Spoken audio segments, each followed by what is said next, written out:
जब किसी काम को करने से पहले ही उस काम का डर सताने लग जाता है तो निसंदेह वो काम तो होने में दिक्कत करेगा ही करेगा। धनु राशि के प्रिय जातकों, बहुत बहुत स्वागत है आज के बहुत खास कार्यक्रम में। 2025 का सबसे पहला महीना और आपके लिए सबसे बड़ा मौका। धनु राशि के लिए क्या विशेष संयोग इस वर्ष के पहले महीने में बनते हुए नजर आ रहे हैं। दरअसल बहुत खास वीडियो होने वाली है आज की, क्योंकि किसी भी चीज की जो शुरुआत है वो बहुत महत्वपूर्ण स्थान रखती है। आज हम आपको बताएंगे कि 2025 के पहले महीने को बेहतर बनाने के लिए या पूरे ही वर्ष को बेहतर बनाने के लिए वो क्या कार्य किया जाए जो बेहतर नहीं सबसे बेहतरीन हो। और शुरुआत हमें करनी है बहुत जोर शोर से, खूब एनर्जी के साथ, खूब पॉजिटिव माइंड रख करके, सब चीजों को, सब टेंशनों को साइड में रखते हो। क्योंकि धनु राशि के जातक कुछ चीजों को बिना बात अपने दिमाग में स्टार्टिंग से ही लेकर के बैठ जाते। कुछ चीजें जो होने वाली है उनका डर, उनकी टेंशन इन राशि के जातकों को, धनु राशि के लोगों को पहले ही सताने लग जाता है। अब कुछ चीजें जो बदलने वाली हैं 2025 में, उसकी टेंशन लेने की आवश्यकता नहीं, बल्कि जो जनवरी आपको दे रहा है उसको एक्सेप्ट। जनवरी में क्या है उस पर चर्चा करेंगे, साथ ही आपको इस दिन को कैसे बेहतर बनाना उस पर चर्चा। चलिए करते हैं वीडियो की शुरुआत। नमस्कार, मेरा नाम है एस्ट्रो शिवम पंडित। आप देख रहे हैं श्री विद्या एस्ट्रो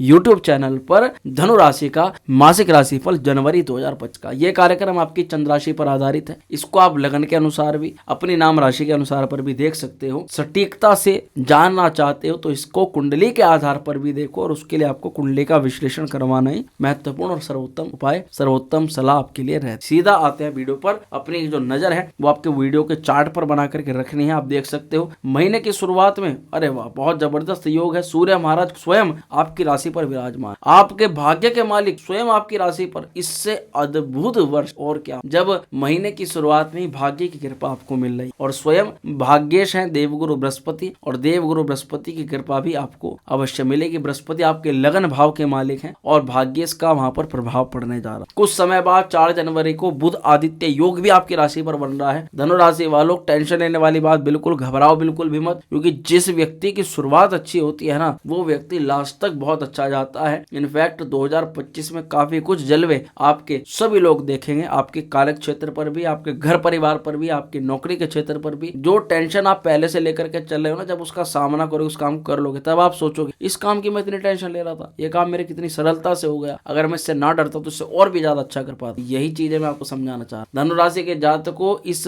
वर्ष के पहले महीने के पहले दिन की शुरुआत क्या करनी है आपको प्रातः काल जल्दी उठ करके, सवेरे उठ करके स्नान इत्यादि से निवृत्त होकर के थोड़ा गंगा जल का विसिंचन करना है, गंगा जल का छींटा लगाना है, थोड़ा गंगा जल का पान करना है। गंगा जल आपको थोड़ा सा पीना है, 3 बार आचमन कर। उसके बाद सीधा जा करके आप अपने घर के बड़ों के चरण स्पर्श करके उनका आशीर्वाद लोगे, और वहीं पर किसी मंदिर में आप अगर हो सके आसपास अगर जा सकते हो तो नंगे पैर जा करके मंदिर की सीढ़ियों पर मस्तक टेक करके, अगर वहां हनुमान जी का मंदिर है वहां बैठकर 7 बार हनुमान चालीसा का पाठ करके नग्न पांव, नंगे पांव ही आप अपने घर पर वापस आओ तो बहुत, जो कर सकते हैं उनके लिए अच्छा, जो नहीं कर सकते वो चप्पल जूते इत्यादि पहनकर, पर मंदिर की सीढ़ियों के बाहर चप्पल लग करके तभी जा करके आपको कार्य करके आना। जब आप 7 बार हनुमान चालीसा का पाठ करोगे तो उस समय आपको एक घी का दीपक हनुमान जी के सम्मुख जलाना है, और उसमें थोड़ी एक चुटकी सिंदूर डाल देना है, अपनी मनोकामना बोल देनी है, और हनुमान जी महाराज से ये प्रार्थना करनी है कि पूरा वर्ष उनके लिए बहुत अच्छा जाए। शनि राहु केतु क्रूर ग्रहों का प्रभाव उन पर बिल्कुल ना हो, हनुमान जी की कृपा उन पर सदैव। सीधा आ जाओ अपनी राशि पर। आपके स्वास्थ्य की चर्चा करने वाले हैं हम। ये वर्ष की शुरुआत में पहले महीने में स्वास्थ्य का कह रहा है भैया। स्वास्थ्य के मालिक देवगुरु बृहस्पति भी षष्ठम स्थान पर है। स्वास्थ्य के दृष्टिकोण से थोड़ा सा सचेत रखने की आवश्यकता तो आपको पड़ेगी, क्योंकि देखा जा रहा है पेट की, लीवर की, एसिडिटी की दिक्कतें आपको थोड़ी सता रही हैं, और पेट से संबंधित और ज्यादा चीजें आपके सामने निकल करके आ रही है। ऐसे में इम्यूनिटी थोड़ी बहुत वीक रह सकती है, उसके लिए कोई ज्यादा टेंशन लेने वाली बात नहीं है, परंतु नजला, खांसी, जुकाम इत्यादि चपेट में थोड़ा सा आ सकते हो। इसके लिए अगर थोड़ी बहुत दिक्कत होती है तो तुरंत दवाई खानी है, इसमें देरी नहीं करनी है। वैसे स्वास्थ्य के दृष्टिकोण से आपकी राशि पर सूर्य का प्रभाव है। सूर्य आरोग्यता का कारक है, प्रथम भाव का कारक माना जाता है, तो सूर्य कई स्थिति के अंदर आपको स्ट्रॉन्ग बना के रखेगा। छोटी मोटी चीजों से आप घबराओगे नहीं। बीमारी को लेकर के ये नहीं कि आप अपने काम को छोड़ दोगे, अपनी दैनिक दिनचर्या को छोड़ दोगे, सबको प्रॉपर्ली तरीके से फॉलो करो, क्योंकि सूर्य का प्रभाव रहेगा। परंतु आप महसूस करोगे थोड़ा सा सिर में दर्द बढ़ रहा है, अचानक आपकी दाईं नेत्र में या बाईं नेत्र में थोड़ी सी दिक्कत हो रही है, गुस्सा क्रोध थोड़ा सा ज्यादा आ रहा है आपको, और इस चीज को आपको थोड़ा कंट्रोल करके चलना पड़ेगा। आपके पंचम भाव विद्यार्थियों के लिए यहाँ पर बहुत महत्वपूर्ण है मित्रों, क्योंकि विद्या भाव के स्वामी मंगल देव इस समय सप्तम में रहेंगे, और पंचम से तृतीय स्थान पर मंगल की दृष्टि भी आपकी राशि पर रहेगी। स्टूडेंट्स बहुत ज्यादा कमाल कर सकते हैं। जनवरी केवल उनके लिए है। जनवरी में वे कुछ भी पढ़ाई कर सकते हैं, कोई किसी भी लेवल के एग्जाम क्रैक कर सकते हैं, बस जो अपनी क्षमता को पहचान गया वो इन सब चीजों को पार कर जाएगा। 21 तारीख के बाद में मंगल देव वक्री अवस्था के अंदर होंगे। मंगल वक्री होकर के सप्तम भाव का फल करेंगे, उससे पहले अष्टम भाव के अंदर मंगल महाराज रहेंगे। तो यहाँ पर 21 जनवरी के बाद में मुझे ज्यादा अच्छा नजर आ रहा है पढ़ाई को लेकर के, आपके हर प्रकार के विद्या भाव को लेकर के। वैसे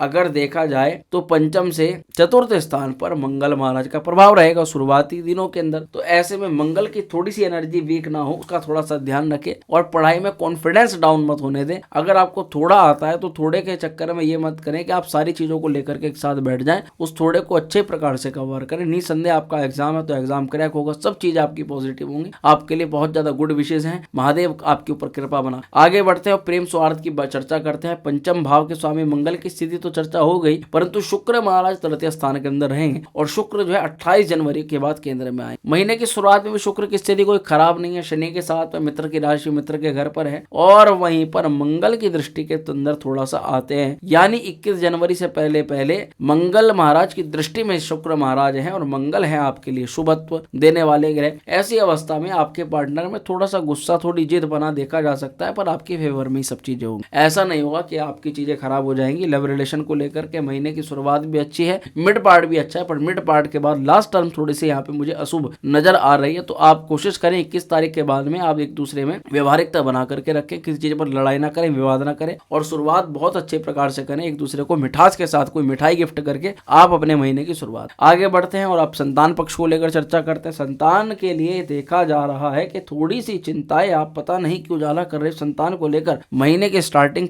पार्ट के अंदर आपको संतान की तबियत को लेकर के चिंता, उसके करियर को लेकर के चिंता, पढ़ाई लिखाई, उसके व्यवहार को लेकर के कुछ चिंताएं सता रही हैं। जिन जातकों के छोटे बच्चे वे अक्सर ज्यादा टेंशन ले रहे हैं अपने संतान की, जो कि आपको बिल्कुल भी नहीं लेनी चाहिए, क्योंकि दरअसल जब सूर्य की कृपा भाग्य कृपा आपके लगन पर हो चुकी है और वहीं पर बुध आपके केंद्र के स्वामी होकर के आपके लगन पर आ चुके हैं, जो कि सप्तम के भी मालिक है, तो ऐसी अवस्था में भाग्य काफी सपोर्ट करेगा चीज आपके पक्ष में, आपके बेहतर करने की। अगर आप खामा में टेंशन चिंता लोगे तो उससे को उसका तो कहते हैं कि जो शक का इलाज होता है वो लुकमान हकीम के पास भी नहीं होता। तो शक्की और शंका का मिजाज कम करना है और कुछ दिक्कत परेशानी हो रही तो उसको ये न सोच के नहीं बैठना है कि ये बड़े लेवल पर हो जाएगी, ऐसा हो जाएगा वैसा हो जाएगा, क्योंकि बड़े लेवल का कुछ नहीं दिखाई दे रहा। हाँ, संतान को लेकर थोड़ी चिंता, उसके लिए मंगल का कुछ उपाय बताऊंगा, वो आपको करना है, चिंता नहीं करनी है। आगे बढ़ते हैं। दाम्पत्य जीवन को लेकर के कोई दिक्कत नहीं दिखाई दे रही, वैवाहिक जीवन सुखी है, विवाह के योग भी बन रहे हैं। जिन जातकों का विवाह नहीं हुआ है उन लोगों के लिए नए नए अवसर जो है आते हुए नजर आ रहे हैं। आपको थोड़ा सा अपनी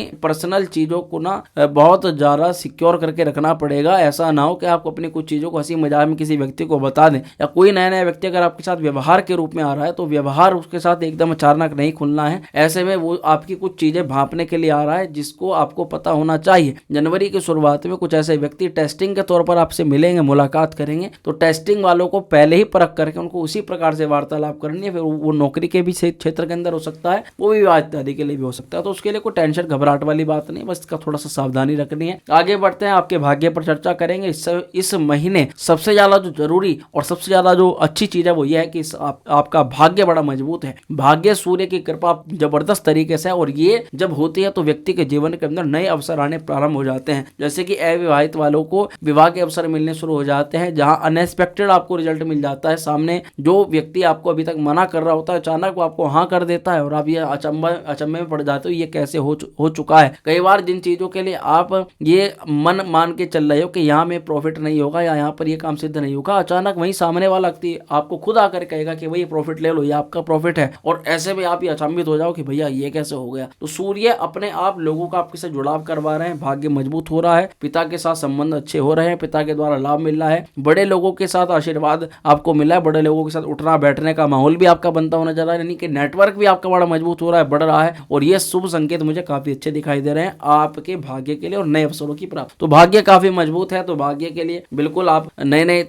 इन्वेस्टमेंट भी कर सकते हो, नए अवसरों के लिए प्रयास भी कर सकते हो, है ना। तो कोई दिक्कत वाली बात नहीं दिखाई दे रही। दूसरी तरफ से आपके करियर के दृष्टिकोण से बुध महाराज आपके लगन पर है, तो प्रोफेशनल आपको बनाएंगे। आपका बोलना चालना व्यवहारिकता, जिस काम में आप कर रहे हैं वहां का आपका क्लाइंट आपसे पूरा सेटिस्फाई होगा। जो पहले डिसैटिस्फिकेशन हो जाता था उसको वो अब नहीं होने वाला है, और पहले महीने में आप अपने क्लाइंट्स के ऊपर वो छाप छोड़ोगे कि वो केवल आपका ही नाम बोलेंगे, आपका ही नाम रटेंगे, जब भी उन्हें जरूरत पड़ी हो कि वो केवल और केवल आपसे ही संपर्क। तो ये बहुत अच्छी बात होती है। वहीं पर विदेश यात्रा के संयोग भी बन रहे हैं, विदेश यात्रा को लेकर के चीजों में रुकावट रुकावटें भी दूर हो रही हैं और आपके मुख्य प्रयोजन भविष्य को लेकर के वे सफल होते हुए नजर। अब आपके थोड़ा बिजनेस के पॉइंट ऑफ व्यू से भी बात कर लें। दरअसल बुध ना आपके लिए बिजनेस के भी और नौकरी के दोनों के ही मालिक होते हैं। बुध महाराज की कृपा लगन पर है, बुध महाराज बृहस्पति की राशि पर है, सूर्य और बुध का संयोग है, इससे ज्यादा अच्छा और कुछ भी संयोग नहीं हो सकता। तो सप्तम भाव पर थोड़ा मंगल आ जाएंगे 21 तारीख के बाद में और मंगल का प्रभुत्व होगा बुध की राशि पर। ऐसे में आप थोड़ा सा जिद्दी पने में अपनी कुछ चीजों में हठ धर्मिता मत दिखाना, पार्टनर के साथ बहस से थोड़ा सा बचाव रखना। पार्टनर को अगर कुछ चीजों में वो आपसे कुछ चीजें चाहता है तो आपको आपस में बैठ करके उनका सोल आउट कर लेना है और ऐसा नहीं करना कि वो चीज ना दे करके आप अपना संबंध ही खराब करो। इस चीज पर विशेष ध्यान रख करके आपको चलना। वैसे आपका जो बिजनेस है वो बहुत अच्छा मुझे यहाँ पर नजर आ रहा है। आपको शुरुआत में कोई बड़ा प्रोजेक्ट, कोई बड़ी धन लाभ की शुभ सूचना आपको अवश्य मिल सकती है। अब उपाय पर बात करेंगे तो उपाय के लिए आपको सबसे अच्छा ये रहेगा कि आप एक तो गुरु को थोड़ा सा मजबूत करो, बृहस्पति का मंत्र करो, ओम ग्राम ग्रीम ग्रोम स गुरुवे नमः। गुरुवार को इस मंत्र का जाप करो। वहीं पर आप शालिग्राम जी की पूजा कर सकते हो, केले को जल चढ़ा सकते हो, जल में हल्दी मिला, और वहीं पर आप घी के दीपक को लक्ष्मी नारायण मंदिर में प्रज्वलित कर सकते हो बृहस्पतिवार के दिन। आपके लिए बहुत ज्यादा ये अच्छा रहेगा, बहुत शुभ मंगलकारी रहेगा। ये उपाय आपको जरूर। हनुमान चालीसा का पाठ करना मत भूलिएगा। आपकी राशि के स्वामी बृहस्पति के मंत्र का जाप जरूर करना है। और वहीं पर थोड़ा सा मंगल की अवस्था इस समय मुझे थोड़ी सी हल्की सी कम लग रही है, तो उसके लिए आप मंगल का मंत्र भी जरूर करना, ओम भौमाय नमः मंगलवार। तो प्रिय धनु राशि के जातकों को कैसी लगी वीडियो कमेंट करके जरूर बताइएगा। पसंद आए तो लाइक करिएगा, शेयर करिएगा, बने रहेगा हमारे साथ। मिलते हैं अगली बार।